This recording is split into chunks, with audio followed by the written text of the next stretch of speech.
question back over to you, Darren.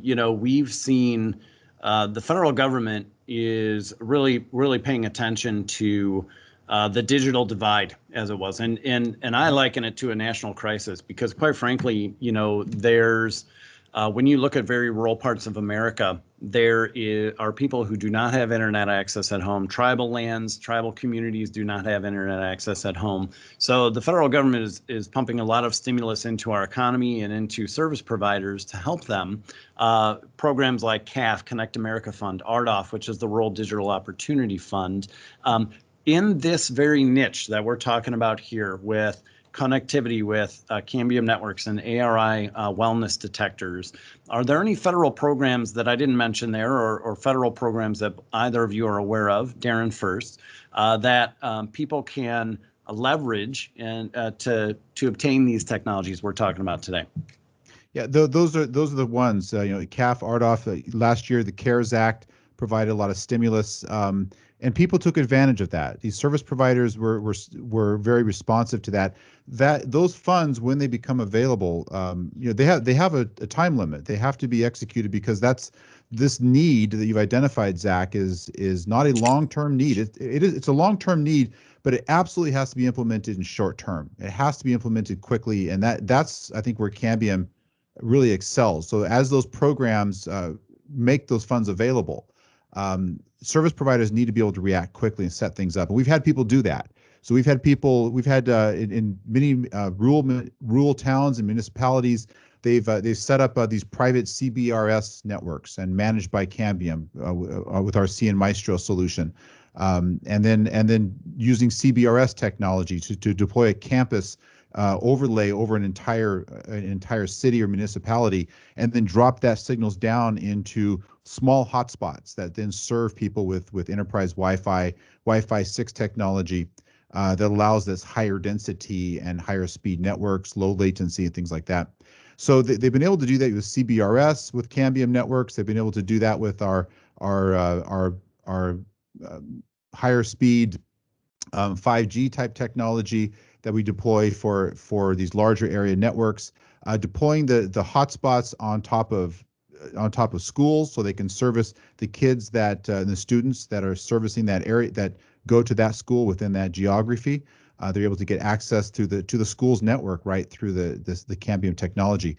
A lot of these service providers have done that, and they've laid out these networks with VLANs and different SSIDs so that they can actually route the traffic to the entity that they're servicing. So they'll put out they'll create that physical layer, that RF network that overlays an area, and then they'll offer public access networks that's partly funded by local municipalities, and they'll also offer the school SSID and route that traffic, put it on private VLAN, route that traffic directly to the school network so that the students it's an extension of the school. Those are types of networks that we're seeing deployed. And so they're using this federal stimulus money, and we expect some more. We expect more of that happening actually this year. And when they do it, when they get that money available, they have to act quickly. That's the key message I'd give to people.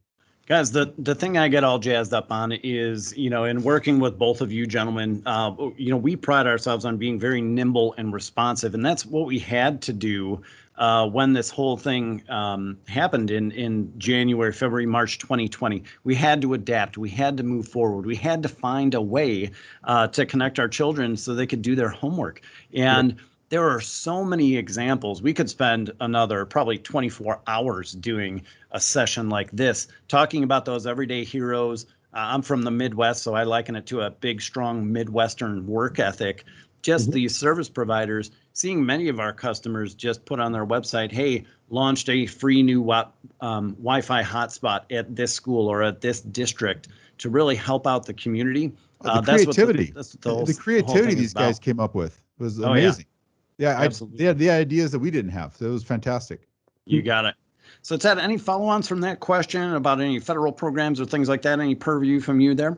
Yeah, I think we all talked about, and Darren, highlighted it. Some of these have short windows of opportunity, so they're temporary solutions or temporary funding that we all have to act sort of quick on. but we need to develop permanent long-term solutions, right?